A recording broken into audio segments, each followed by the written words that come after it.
topic of teen dating violence. We wanted to talk about this because it is something that we feel like should be spoken about more often. I used to be a teacher, and I would have a number of students that would come and talk to me at the high school and middle school, actually. And with teachers, sometimes our hands are tied, and those are kind of difficult conversations to have. I know there were a few students where I would really be like, please go talk to the counselor, because even though I have background in social work as well, I couldn't really do anything as a teacher. And then, of course, when I would ask students, are you comfortable with me sharing this with your parent, or even me going to the counselor? They, some of them just really didn't want that. Heck, there was one time one of the high school students was like, I don't want to talk to the counselor. I want to talk to you. But Jay's actually going to share some of her own personal experience with this as well. So I'll let you kind of take over from here. So are we talking about with Adam or Evan first? However you want to share it.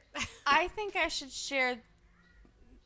While you're looking at that real quick, I want to put this disclaimer in here.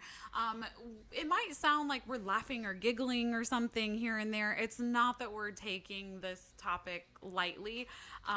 Jay and I know that one of our faults are that we kind of use humor as a coping mechanism. We definitely do. So it's not, if you do hear us giggle or laugh or anything, don't take it too personally. Yeah, don't take it personally or think that we think the topic is funny. That's just how we cope with it. And another disclaimer, we are using code names. These are not the actual people's names. Yes. Okay. So I think I'm going to start off with Evan, just because that kind of gives the backstory with Adam. Okay, yeah. So, Evan, me and Evan, we were dating 7th grade? Yeah. 7th grade year. Mm-hmm. We dated 3 times. You did date 3 times? Yes. We dated 3 different times. Can I say why real quick? Yeah. Can I say? Okay. Because he cheated on her every single time. And I went back and yeah. But it's crazy to think that, because like you were in middle school, and I don't know. It's like I was have a 14. Yeah, but you were a little older than everyone else. Yeah, but I was still 14. I just feel like some of these issues are like adult problems, and it's crazy to think that kids as young as that have those issues. think it's definitely also like a generational thing. Generational, yes. That can be our word of the day, generational. Yes. There we go. Word of the day is generational. But okay, yes. So getting back to Evan and you dating kind of off and on. Yeah. So the first time we dated, well, yeah, literally he just cheated on me. Was that the Sky Zone girl? That was the second time. Oh, okay. The first girl, I believe she was on his track team, because that's what a lot of the people were telling me that. Oh. That's where he met her, was from track. Which, obviously, I wasn't aware with anybody on the track team besides him and one of my other friends. I was going to say, I know who that other friend is, yes. Yes, but we don't have a name for her, so we're not No, going to say we her don't. name. Yeah. But we love her Do still. not say my name, say my name. But, no. I kind of I found out from her everything, and like she was telling me everything that happened and stuff, and so I was like, okay. She was being a good friend. She was looking out for you. Which, yeah. No, that's how the first thing happened. The second time he did was with a girl at Sky Zone. Yes, the Sky Zone girl. Yes, that's what she's known as. We don't know her. We don't know what she looks like or anything. Just the fact that he kissed her. Yeah. Which he denied at first, didn't he? Yeah, at first he was like, I didn't kiss her at all. It, like, nothing happened. And then he's like, I kissed her, but it was for a dare. That her friends dared her to come up to somebody and kiss someone. I was like, oh, and it, like, it had to be you. You could have been like, no, I have a girlfriend. Right. Which, People, there's a big difference between no, I have a girlfriend and sorry, I have a girlfriend, because why are you apologizing for having a girlfriend? Right. Well, and then the third time, of course, was high school. High school, yeah. It was high school with a girl in his first and sixth period class that he... Actually, one of my other friends told me about this girl, and that he kept on asking, like, him if, like, he liked her and would date her. And he's like, no, I have a girlfriend. He learned. He learned. No, I have a girlfriend.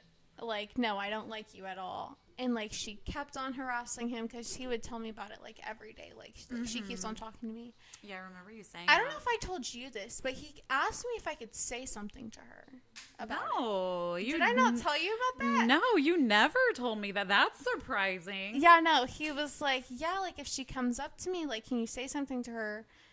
And I was like, yeah, like, sure. Didn't know what I was going to say to this girl. Hey, that's my boyfriend. Get away. But like, then the ironic thing, though, is that what happens is I'll explain up to this. He texted me on a really bad day. Was having a really rough day. And I was already having a bad day. I told him that I was having, like, a really rough day. And I even told him, I was like, because apparently one of his brothers were sick. And I was like, okay, well, you go take care of him. I'm going to take a nap. I'm tired of this day. So I just went and took a nap, and I got a text message. My phone went off, and I thought it was you. Right. Thought it was you. I looked, and it wasn't you. It was from him. I seen his name on there, and I was like, oh, he texted me. And I look at the text message, and it's just like, sorry, I'm too young to date. Sorry. And he, like, repeated himself and was saying sorry and everything. Bawled my eyes out crying, obviously. It's not fun getting broken up with. And that was the first time, he broke up with me.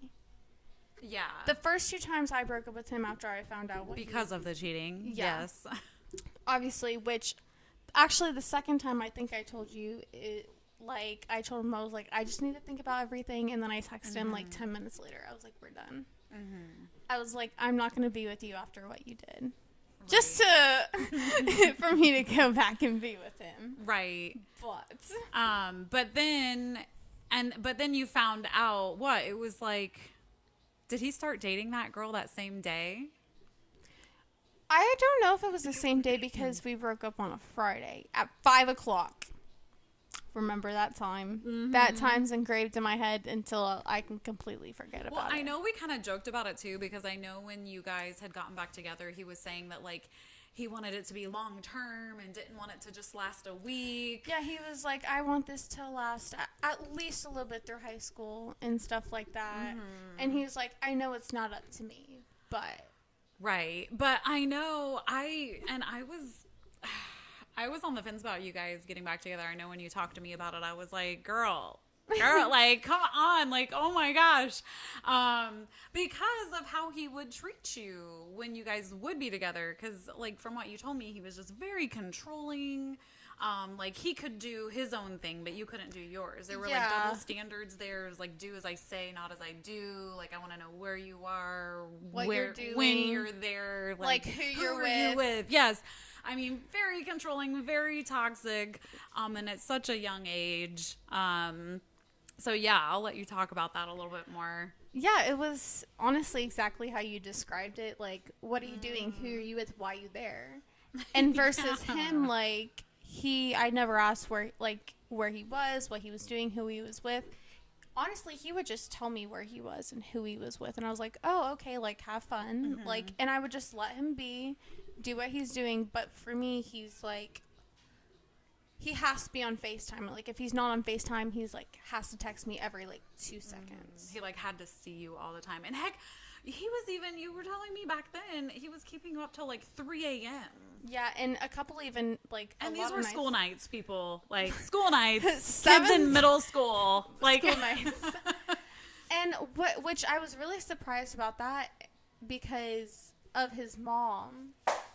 Because... Yeah. Of his mom, like, she's very, like...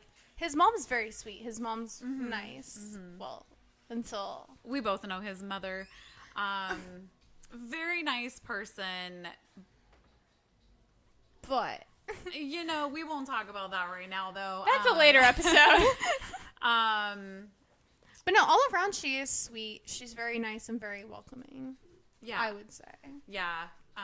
But like honestly, like it's like did she even know that he was keeping you on the phone like that and treating you like that? Because I feel like she would have never have allowed that to happen. I She was definitely aware. think he told her different things. Oh, probably.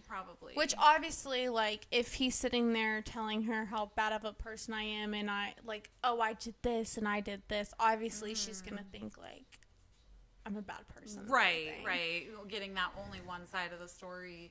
But anyway, so we talked about kind of some of those toxic traits and everything. So the reason why we titled this episode Big Fat Liar is because now we're going to learn a little bit more about Adam. Yes. And how that transpired and how she was just a big fat liar, but in a good way. In a very mature way, I Yeah. would say. Adam's a very sweet person. He is. I was always a fan of him. Yes. I feel like a lot of Good people... kid. A lot Good of kid. people, like my friends, when they found out we were talking, they were definitely rooting for him. Yeah. They were totally. Totally. Oh, I feel like I know why you're saying that. Okay, can I just add this disclaimer? Because a lot of my friends were saying Adam was also talking to them, but I think I told you this was previously before. It was before we were talking or anything. Oh, she's outside by herself. No, this was before me and Adam were talking, and my friend was like, yeah, like when we were talking, he was like even like cut off our talking stage because he liked you. That's what one of my friends, I'm not going to say her name, but she was like, Yeah, I remember you saying that, like, when you told people that you were kind of talking to somebody, a lot of your friends were like, oh, who? Like, of course, everybody wants to know. And then when you told at least one or two of them, they were like, wait a minute. We were talking to them. yeah. But I know one of my friends, she was like saying how, I think it was like a week or two before me and Adam started talking. She was like, yeah, like me and him were talking, but we stopped talking because he said he didn't actually have feelings for me, that he liked you. Right. I remember you telling me that. And I'm like, oh, well, at least he's being honest and he's not stringing people along. Yeah. Which Yeah. I'm not even going to lie, only because I'm like very much of a people pleaser, especially when it comes to my friends. I felt so bad. No, don't feel bad about that. I mean, people go through rejection all the time throughout life. I mean, I would be more appreciative of someone being honest with me and saying, oh, hey, like, I'm sorry. I just don't think of you that way. I just want to be friends. At least he didn't ghost her. Yeah, You know? it is a lot better than being just ghosted and never talked to again. And honestly, when you told me about that, I was like, he's such a good kid. I know, it's like, he's so sweet. He wasn't sitting there stringing her along and everything. Right. He was being very straightforward, like, hey, like, I like you, but as a friend. Right. And then he asked you, but what about you and Evan? Yeah. This is where she lied, people, but it was a good thing. Yeah, She was being mature. Yes, very immature. But no, we started talking again, which we had talked before, like, just, like, here and there, like, hey, what are you doing? Like, how you been? Like, keeping it low contact, but not on purpose. But no, he asked me, like, oh, like, what happened to you and Evan? And I was like, you know, we just wanted different things, and we just wanted different things, and so we thought the best thing to do was break up. Right. Going on a journey down different paths, you know. Whatever way you want to take it. Didn't bring up any of the drama and stuff. Like, just kept it, like, you know, we just went different ways. Yeah.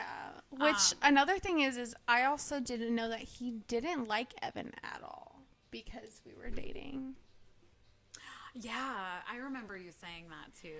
Yeah. Like Because he slid up on my Snap because I was doing send-its which anybody who doesn't have Snapchat, I can explain a little what that is. It's basically where they can ask you questions, like send you little messages, and you can just post them on your story. And one of them was something about, like, who are you dating or something like that, along the lines with dating somebody. And, I think it was asking if I was looking for a relationship, and I said no, that I'm happy single. And yeah, I mean, it's good to be single. I mean, I'm a fan of being single. It lets you reflect on yourself and grow as a person. I think too many people are becoming codependent these days, but that's just my little 2 cents. But no, he slid up and goes, like, what happened between you and Evan? And I just, like, told him, like, obviously, like, we wanted different things and everything.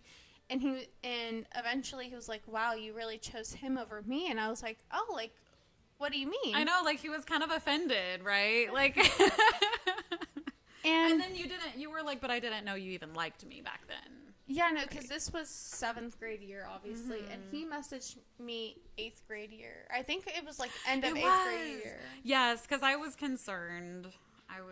With another situation that happened with Adam. Right. Which we're not going to share. No, yeah, that's not business. This episode, but no, so yeah, I know he is someone that I was like, have you talked to him lately? I know, it was like, I think as soon as you found out, like, we were talking more, you were like, oh, like, have you talked to Adam today? And a lot of the times it was and just for context, people, it's because he had switched schools, so I think his family moved, and so him and his family moved, because of another personal thing that was going on.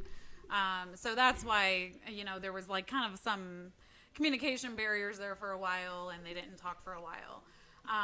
But everything with Adam, like, you guys never did date, though. You just remained good friends, and there's that. There's that daily burp. But kind of going back to Evan, the girl that in high school that he cheated on you with, cheated on her. With her best friend. Like, what? How long into them dating? Like, pretty soon after, right? I don't know exactly the timeline. Because you said she came up to you at school, right? Yes, she did. Yes, she did. Yeah, because she was like, I didn't know he's going to do that to me. Why didn't you warn me? Girl, if he cheated on me with you. I'm sorry, people. Once a cheater, always a cheater. I mean, they have that saying for a reason. Which she told me that saying, and I have always lived by that saying until I went through that myself. But I'm also, like, a forgive and forget kind of person. You are. Oh, I'm, like, goodness. Such a, like, I really am a people pleaser. You are. I know. But I feel like a lot of women are kind of almost trained to be that way as we're being raised. Yeah, I feel like it definitely depends on, like, the household you grow in and stuff. But I've always been, like, I never grew up in a household where it was like, oh, like, if you're a girl, you have to, like, be a people pleaser. I just kind of grew up very sensitive, and that just made me very much of a people pleaser. I will say, like, you are a very sensitive person. I am. People have to, like, watch what they say to me because I can go from very, very happy to, like, crying in an instant. Yeah. We're polar opposites when it comes to that. Because you're so sensitive, and I'm like, whatever. I'm like, I do not take anything personally, even if you do make it personal. I'm like, okay, you and your one-sided beef over there. Which, stay tuned for that episode. Yes, because we are going to have an episode about one-sided beef. Because I think we both experienced one-sided beef before. Oh, yeah, totally. Yeah. People have problems, and I'm like, what's happening? Not my problem. But was there anything else that you wanted to touch on before we let our audience go? I don't believe so. Okay. But no, so again, we wanted to just kind of talk about this to raise some awareness. Teachers, if you have suspicions or anything, feel free to reach out to kids, ask them if they're okay. counselors do the same. Parents, please, like if you have any concerns, talk to your Students, kiddos. do not be afraid to talk to your counselor. Your counselor is your best friend. Yeah, and I mean, some people have, you know, like safe people they go to. I know, again, I had quite a few kids that would come to me, and I know when I would go talk to counselors, you know, I never said who the kids were or anything, but I would let them know what was going on because, of course, I wanted to keep that confidence between me and the student. Good relationship. Right. But the counselors would be like, no, we totally get it. Like, don't tell us unless they say they're comfortable with you talking to us. But, you know, if you have a safe person, go to that safe person, talk to them, communicate. And I will say something I think that helped me is journaling. Journal. Oh, yeah. Yes, I started journaling, and I feel like it is very, very hard to start, but like I feel like once you start writing, you can't stop. Yeah. It's very good journaling. It's very therapeutic. Or even just having hobbies that are therapeutic, like listening to music is a very common one. I mean, I have a kiddo that goes to therapy. We have therapy animals. My dogs are used for therapy. They're very good therapy dogs. They are. So happy within a few minutes. They just love everybody. Yes, speaking of it, one of them's down here. But yes, so you guys can get some information off of our website as well. For